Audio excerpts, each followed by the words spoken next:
Bom dia, galerinha, tudo bem com vocês? Espero que sim, que estejam todos bem e principalmente cuidando da saúde, certo? Vamos continuar aqui com o nosso cronograma e aí nós já estamos no capítulo 7 do módulo 2. É o último assunto do módulo 2 de gramática, certo? E esse último assunto aí vai ser o de concordância nominal. Prestem atenção, concordância nominal. Quando eu falo assim, concordância nominal, a primeira coisa que me vem à cabeça é o que significa a palavra concordância. Como eu sempre falo para vocês, analisem sempre a palavra. Qual o significado da palavra? Concordância. O que é concordância? É estar em conformidade, é estar de acordo com alguém ou com algo. E na gramática normativa, o assunto de concordância é justamente isso. Eu vou, na verdade, estabelecer uma relação entre palavras e elas vão flexionar para combinar entre si, tá? Elas vão concordar entre si. E aí nós vamos ter dois tipos de concordância: a concordância nominal e a concordância verbal. A primeira que nós vamos ver vai ser a concordância nominal. E aí você vai lembrar o seguinte: concordância nominal é a concordância que vai acontecer entre nomes. E o que vai ser nome na gramática? Tudo que não for verbo, tá? Morfologicamente falando, tudo que não é verbo. E automaticamente eu vou analisar principalmente o meu substantivo. Por quê? Porque o substantivo ele vai concordar com as outras classes de palavras, com os pronomes, com os artigos, com os numerais, com os adjetivos e assim sucessivamente. Nós temos algumas regrinhas que são importantes, né, para você lembrar de concordância e não, na verdade, você vai ler, você vai aprender e não vai esquecer mais. A primeira regrinha, que é bem fácil e que você não vai mais esquecer, é que o substantivo, ele vai ser o herói, ele vai ser como se fosse o protagonista da frase, da oração, do período, né, no que se trata de concordância nominal. E aí o que acontece? As outras classes gramaticais, elas vão concordar com ele. Então, quando é que eu vou usar o adjetivo, professora? Eu vou colocar no plural, eu vou colocar no singular, eu vou colocar no feminino? Como é que eu sei como empregar o adjetivo? Bem simples. Eu vou concordar em gênero e número com o substantivo a que me referi. Como assim? Observem aí no exemplo. Braços abertos. Braços é o substantivo. Abertos, o adjetivo. O que aconteceu? Eu coloquei o adjetivo no plural e masculino porque o substantivo braços está no plural e no masculino. Então, automaticamente, eu vou concordar com o substantivo em gênero e número. Olha o segundo exemplo aí. Braços abertos para a estrada amarela e estreita. Eu coloquei dois adjetivos, amarela e estreita. Só que esses adjetivos estão no feminino e no singular. Por quê? Porque concordam com o substantivo estrada, que também está no feminino e no singular. Entenderam? Então, essa é a regra geral. O meu adjetivo ele vai concordar com o meu substantivo em gênero e número. Beleza? Só que nós temos alguns casos que são específicos também. Esse adjetivo, você vai logo perguntar, esse adjetivo ele pode ocupar lugares diferentes na minha frase ou na minha oração.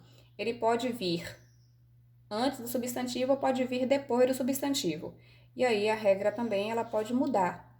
Por exemplo, quando o adjetivo ele vem depois do substantivo, ele vai, na verdade, seguir duas linhas de raciocínio. A primeira é que ele já vai automaticamente para o masculino plural. Como assim, Pro? Observem aí. O vaqueiro e a moça, apaixonados, fugiram pelo sertão afora. Observem que o adjetivo ele veio depois do substantivo. Só que eu tenho dois substantivos aí de gêneros diferentes. Quando eu tenho gêneros diferentes, ou seja, masculino e feminino, eu vou seguir a regra básica da gramática. Eu já vou automaticamente colocar no masculino e no plural, porque aí fica fácil de vocês lembrarem. Então, o vaqueiro e a moça, apaixonados, fugiram pelo sertão afora. Beleza, fácil, tranquilo. Tenho dois gêneros, um masculino e um feminino, então o que eu vou fazer? Eu automaticamente vou colocar meu adjetivo no masculino e no plural. Pronto, acabou. Facinho. À distância, a mulher e o mar, calmos, pareciam uma pintura. Por que calmos? Porque eu segui essa regra geral. Distância, mulher, mar. São substantivos que estão em gêneros diferentes. Eu tenho aí palavras que estão no gênero feminino e tenho uma palavra que está no gênero masculino. O que acontece? Regra geral.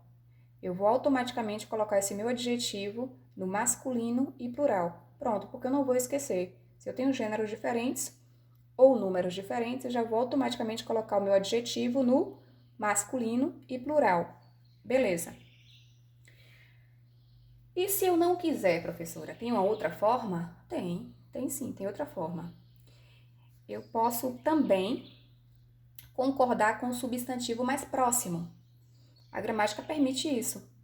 No lugar de ir para aquela regra geral que eu acho mais fácil, que é colocar logo no plural e masculino, eu posso concordar com o substantivo mais próximo. A remessa e o destinatário francês estavam detidos na alfândega. Pronto, eu concordei francês, que é o adjetivo, com o substantivo destinatário. Perfeito. Temos de decidir pelo caminho e pela vida mais tranquila. Pronto, também fiz isso aqui, ó. Tranquila é o adjetivo que concordou com vida, que é o substantivo que está mais próximo. Então, eu tenho duas possibilidades. Ou automaticamente eu já coloco o adjetivo no plural e masculino, quando eu tenho gêneros diferentes, ou números diferentes, ou eu posso concordar com o substantivo mais próximo. As duas possibilidades estarão corretas. Outro caso, quando o adjetivo ele vier antes do substantivo, porque nós falamos do que quando ele vem depois, né? Agora, quando ele vem antes, o que vai acontecer? Eu vou concordar geralmente com o substantivo mais próximo. Então, os antigos postes e luminárias foram reconduzidos ao museu.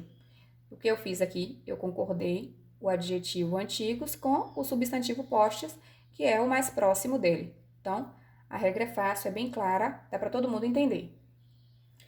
Nós temos alguns casos, gente, de concordância nominal que nós vamos sempre observar a palavra, tá? O termo. Essas palavrinhas que nós vamos ver agora, por exemplo, são palavras que vão concordar com o nome a que se referem. Então, elas sempre concordarão com as palavras ou com os termos a que se referem. Como assim, Pro? Observem aqui, ó. Os alunos mesmos organizaram o trabalho. Por que eu coloquei mesmos?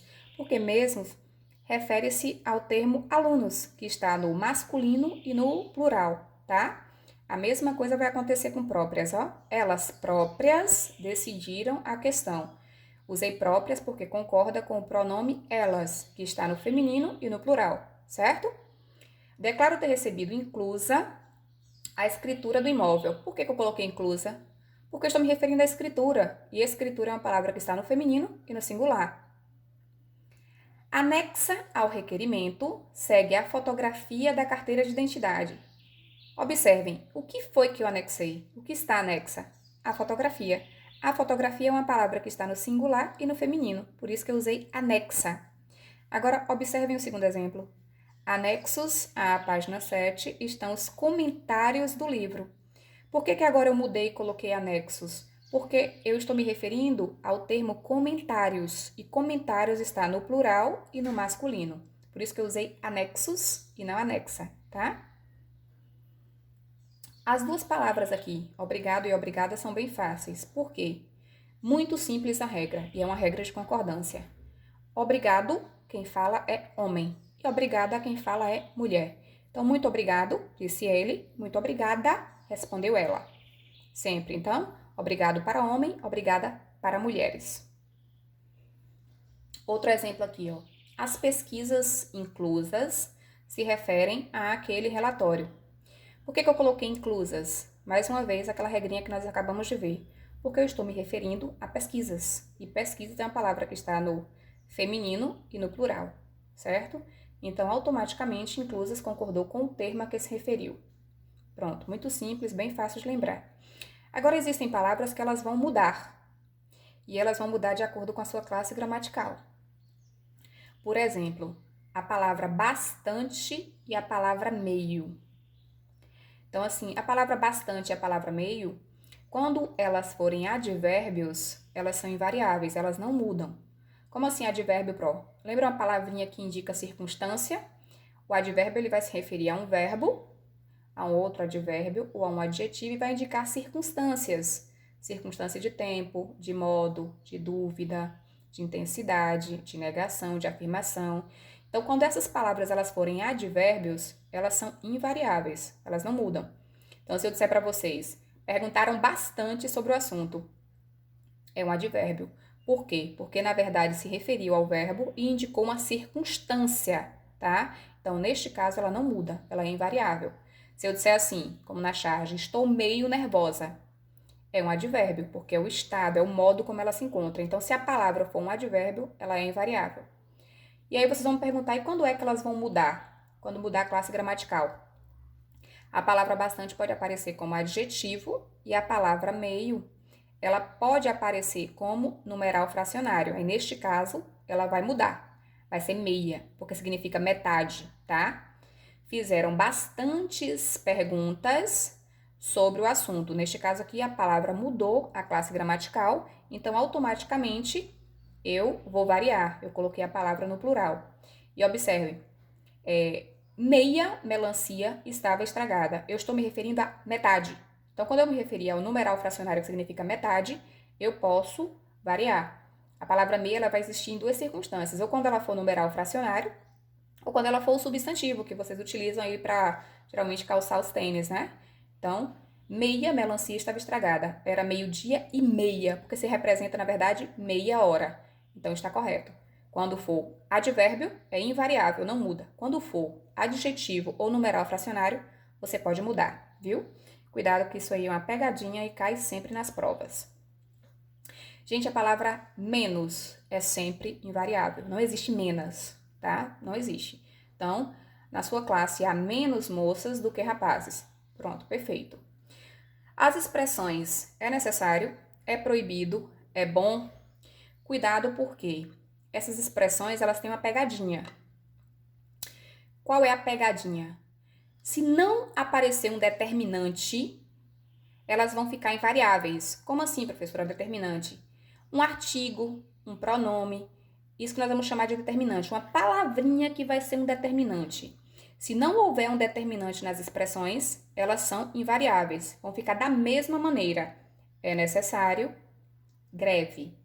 É necessário, greves. Observe que não muda. É proibido entrada de animais neste clube. É bom plantação de erva doce para afugentar formigas. Todas corretas. Por quê? Porque elas não vão mudar quando não aparecer um determinante. Agora, se houver determinante, elas vão mudar. Aí elas vão flexionar quanto a número e gênero e vão concordar com o sujeito. Como assim? É necessária a tua denúncia no tribunal. Olha o determinante A, olha o artigo aí. Então, quando houver o determinante, vai haver essa flexão. É necessária a tua denúncia no tribunal. Eu flexionei e, na verdade, concordei com denúncia porque eu tenho determinante. É boa a plantação de erva cidreira, porque serve para afugentar formigas. Então, observe que eu também mudei, eu também variei porque eu tenho determinante A. É proibida a entrada de animais. Neste caso, eu coloquei proibida por quê? Porque eu tenho determinante A. Então, se eu tiver o determinante, eu vou flexionar. Se eu não tiver determinante, ele vai ficar, na verdade, da forma que não é variável, que não flexiona, tá? Então, cuidado com isso, porque só o determinante vai mudar a regra. Esse terminho aqui, tal qual, às vezes ele confunde. Observe aí. Tal e qual. Eles vão concordar também com os termos a que se referem, tá? Tal geralmente vai concordar com o termo que vai ser o anterior e qual vai concordar com o termo que é posterior. Observe no exemplo como fica claro. A garota é tal qual a tia. Eu usei tal porque concorda com garota e qual concorda com tia. Tal refere-se ao termo anterior e qual refere-se ao termo que foi colocado depois. As garotas são tais quais as tias. Por que agora eu coloquei no plural? Porque os termos a que eles se referem estão no plural. Olha outro exemplo. Aquela garota é tal quais as tias. Observe que agora eu só coloquei quais no plural porque refere-se a tias e tal eu coloquei no singular porque refere-se a garota e está no singular. Então ele sempre vai concordar com o termo a que estiver se referindo, certo? As atividades que nós teremos serão duas. Vocês farão duas atividades, certo? Vocês vão fazer a atividade do módulo 2, da página 46 a 48, que é com relação à concordância nominal, que é do assunto que nós vimos agora. E vão fazer também a atividade do módulo 2, da página 49 à página 52, que é, na verdade, uma revisãozinha, que são aquelas questões de vestibulares e questões do Enem, viu? Qualquer dúvida, qualquer comentário, qualquer indagação, qualquer questionamento, qualquer pergunta que vocês tiverem que vocês não conseguirem responder sozinhos, por favor, mande para o meu e-mail que eu vou responder assim que puder, tá? Não se preocupem não, porque eu vou responder. Aí está meu endereço de e-mail, mandem e estabeleçam essa comunicação comigo, viu? Um beijo, estou com saudade de todos e fiquem com Deus.